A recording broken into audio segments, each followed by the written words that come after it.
बड़ी खबर ये है कि डोनाल्ड ट्रंप ने इजराइल हमास के लिए जो शांति के लिए जो समझौता करवाया था वो एक बार सफल तो होता हुआ दिख रहा है। तो आज हम आपको इस वीडियो में बताएंगे आखिर ऐसा डोनाल्ड ट्रंप ने क्या प्लान लाया था जिसके तहत इजराइल हमास समझौता हो सकता है, और हो सकता है वो कौन कौन सी शर्तें हैं कि इजराइल जिसको मान जाएगा हमास को भी माननी पड़ेगी, जिसकी वजह से दोनों का ये वॉर खत्म हो सकता है। हालांकि यहाँ मैं आपको बता दूं कि है ना, कोई इजराइल हमास का वॉर अभी ये समझौता होने को तो एक बार के लिए हो गया, लेकिन अगर कुछ दिनों में हो सकता है कि है ना इजराइल भी कभी हमला कर सकता है, कभी हमास भी कहीं से अटैक कर सकता है। तो कभी इसका भी कोई भरोसा नहीं है एक तरह से, तो हो सकता है कभी भी कुछ भी हो सकता है। तो एक तरह से अभी ये नहीं कह सकते कि इजराइल हमास वॉर खत्म हो गया है।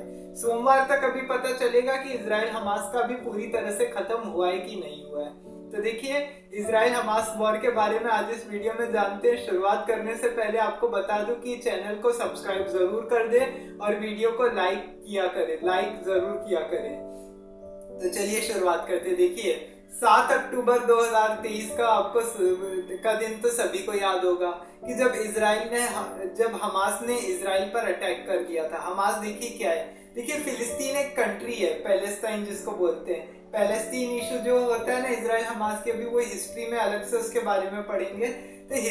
तो जो ये हिजबुल्ला या फिर हमास, ये सब जो है ना, ये बड़े बड़े आतंकी संगठन है। जैसे पाकिस्तान का कैसे ये लश्कर तैयबा, फिर जैश ए मोहम्मद, फिर अमेरिका का था अल कायदा, ऐसे बड़े बड़े जो आतंकी संगठन होते थे, तो वैसे ही अभी हमास भी एक आतंकवादी संगठन है। ये लोग क्या करते हैं ना, ये लोग अलग से पैलेस्तीन अपना अलग राज्य बनाने की मांग करते रहते हैं। जैसे पाकिस्तान कैसे कश्मीर की मांग करता रहता है कि हमको कश्मीर चाहिए, जबकि वो कश्मीर का है भी नहीं, वो कश्मीर उसका है भी नहीं, और है ना उसी को लेके वो डिबेट चलती रहती है कि कश्मीर हमारा है। वो यूनाइटेड नेशन के आगे तो उसका मुंह ही नहीं खुलता है, जब पता है क्योंकि यूनाइटेड नेशन में वो बोलेगा तो उसकी सिचुएशन ही हिल जाएगी। ढंग से तो चार्टर पढ़ा नहीं है। खैर वो कश्मीर मुद्दा अलग है, अभी अपन उसकी बात नहीं कर रहे हैं। तो अभी देखिए, तो वैसे ये लोग भी है ना क्या बोलते हैं, इसकी बात करते रहते हैं, हमको अलग देश लेने की बात करते रहते हैं।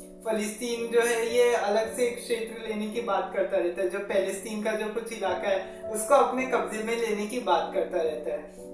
अब 1948 में आज़ादी मिली इजराइल हमास को जो आज़ादी मिली 1948 में। अब उसके बाद हुआ क्या कि अब जैसे 1948 में देखिए, इजराइल यहूदियों का देश है। हिटलर यहूदियों से वैसे ही बहुत चिढ़ता था। मैंने जूइश होलोकॉस्ट के बारे में बताया था कुछ टाइम पहले, तो आपको बताया ही था ना उसमें कि ये कितना नफरत करता था यहूदियों से। तो अब देखिए उसके बाद क्या हुआ कि अब इजराइल को मान्यता मिल गई। अब फलस्तीन को भी है ना 2024 में यूनाइटेड नेशन में मान्यता दे दी थी, 22 मई 2024 को। अब उसके बाद क्या हुआ था कि अचानक से हमास ने क्या किया, 7 अक्टूबर को इजराइल पर बुरी तरीके से बमबारी करनी शुरू कर दी और धीरे धीरे करके अटैक करना शुरू हो गया। अब जैसे इजराइल ने इधर हमास ने इधर से हमला किया, तो उसके बाद हुआ क्या कि अब जैसे इजराइल ने इधर से हमला किया, तो उसके बाद क्या हुआ कि अब इधर से है ना इजराइल ने जवाबी कार्रवाई की। तो ऐसी जवाबी कार्रवाई की कि अभी तक 2 साल तक चलती आ रही है। वो सोचिए, 2 साल से भी ज्यादा हो गए, आज 2 साल से भी ज्यादा ही हो गए, कम से कम 2 साल 3 दिन तो आज पूरे हो गए। 2025 आ गया, रशिया यूक्रेन युद्ध वैसे ही रुकने का नाम नहीं ले रहा है। 22 फरवरी 2022 से तो वो चल ही रहा है, माफ कीजिएगा, 24 फरवरी से चल रहा है, 24 फरवरी 2022 से। और आज 3.5 साल से ऊपर बीतने को हो गए, रशिया यूक्रेन वॉर तो खत्म होने का ही नाम नहीं ले रहा है अभी तक, पता नहीं क्या है। तो अब देखिए कुछ ना कुछ चलता ही रहता है। तो इस वजह से कई सारी चीजें हुई, जैसे अब इजराइल में कई लोगों की, इसमें आम लोग मारे गए। फिर उसके बाद क्या हुआ कि है ना कई लोगों को हिरासत में लिया गया। अभी कुछ टाइम पहले सुनने में आया था ग्रेटा थनबर्ग को भी हिरासत में लिया गया। तो ऐसे करके अभी जनवरी में भी अभी डिमांड हुई थी कि है ना इजराइल हमास के बीच में समझौता हो जाएगा, तो है ना ये युद्ध रुकवा दिया जाएगा कैसे भी करके, लेकिन इसको रुकवाया नहीं गया।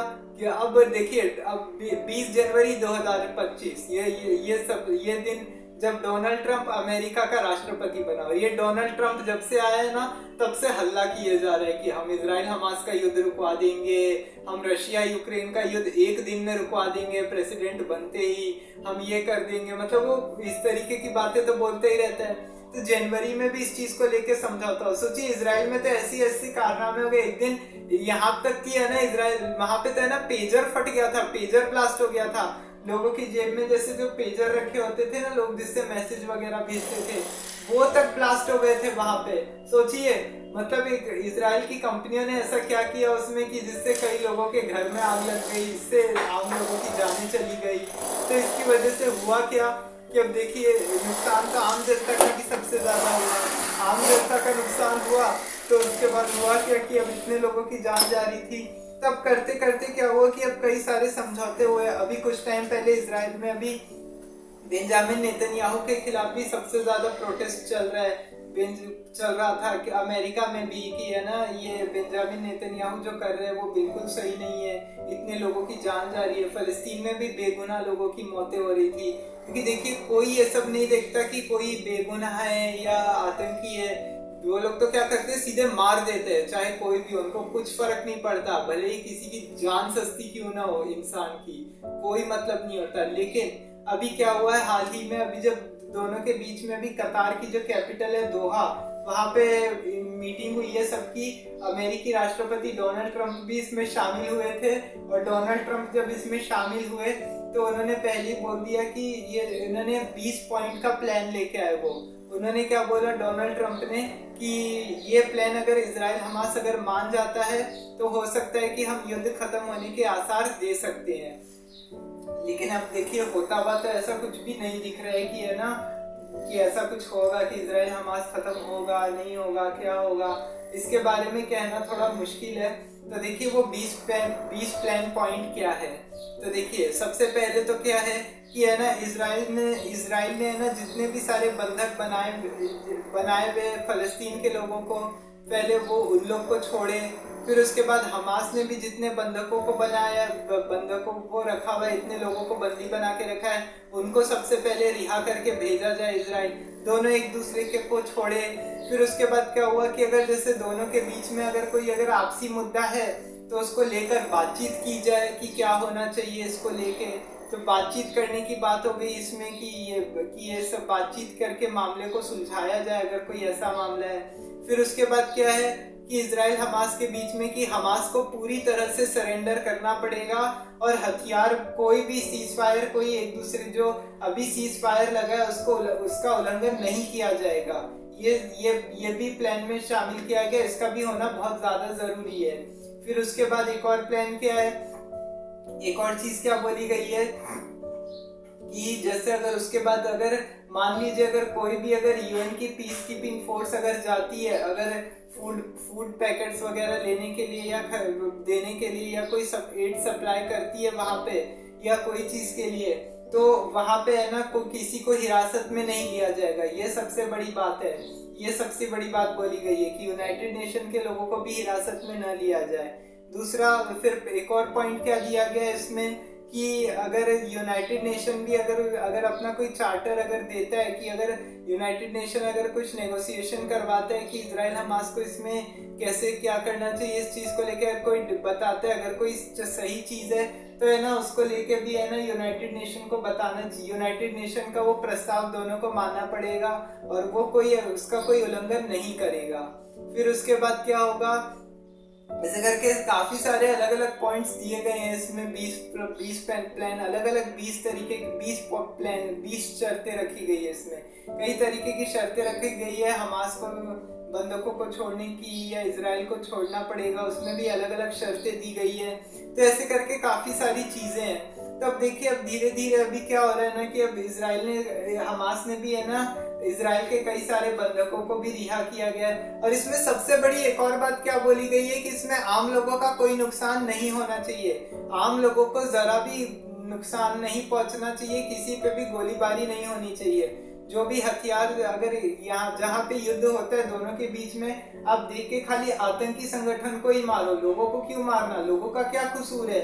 देखिए सबसे बड़ी बात यही है ना कि अगर इस तरीके के हालात होते हैं ना, तो सबसे बड़ी बात यही है कि आम जनता ही उसमें पिसती है, आम लोगों का ही सबसे ज्यादा नुकसान होता है, क्योंकि उन लोगों ने कुछ किया नहीं होता, फिर भी उन लोगों को मार दिया जाता है। तो ऐसे में आम लोग कहाँ जाएंगे, आम आदमी कहाँ जाएगा बचने के लिए? तो ऐसे में आम लोग का नुकसान ज्यादा होता है। तो इसलिए सबसे बड़ी बात है कि युद्ध किसी भी चीज का कोई सोल्यूशन नहीं होता ऐसे में। तब देखिए उसके बाद अब ऐसे करके धीरे धीरे सारी चीजें चल रही है अब इस चीज को लेके।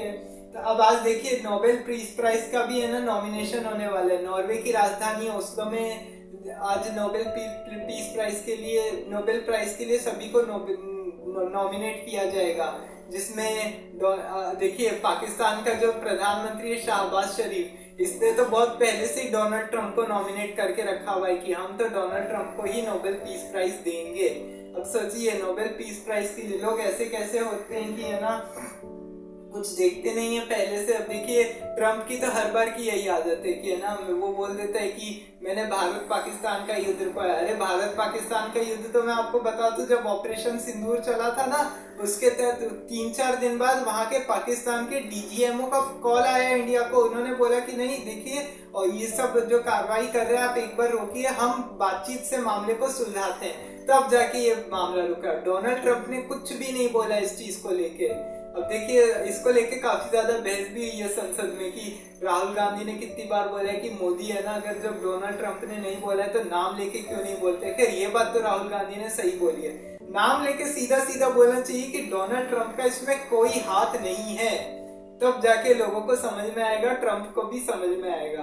तो देखिए अभी नोबेल पीस प्राइज के लिए अभी जैसे नोबेल पीस प्राइज के लिए देखिए ट्रंप को क्या लगता है ना, आज नोबेल पीस प्राइज के लिए वो बोलता है कि मेरे को नोबेल शांति पुरस्कार चाहिए। तो ट्रंप को क्या लगता है कि है ना उसने इजराइल हमास का युद्ध रुकवा दिया, भारत पाकिस्तान का युद्ध रुकवाया, रशिया यूक्रेन में समझौता करा। अरे ट्रंप तो जहाँ पे भी जाता है वहां पे तो कलेश करके आ जाता है, वो तो कुछ ना कुछ हो ही जाता है। अभी 1 मार्च को अभी वोलोदिमीर ज़ेलेंस्की को कितना झगड़ा हुआ दोनों के बीच में, दोनों इतनी खतरनाक फाइटिंग हुई है। पूरे यूट्यूब पे पूरी दुनिया ने देखा कि कैसे किया ट्रंप ने, कितना बेइज्जत किया।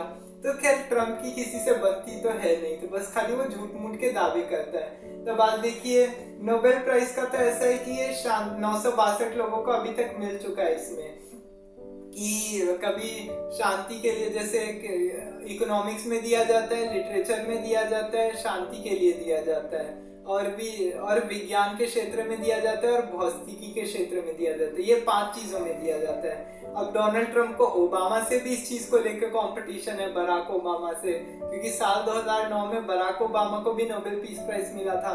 तो डोनाल्ड ट्रंप को इससे भी ज्यादा कंपटीशन है कि है ना ये कैसे हो सकता है कि है ना उसको मिल गया मेरे को नहीं मिला। तो खैर वो तो अलग टॉपिक है।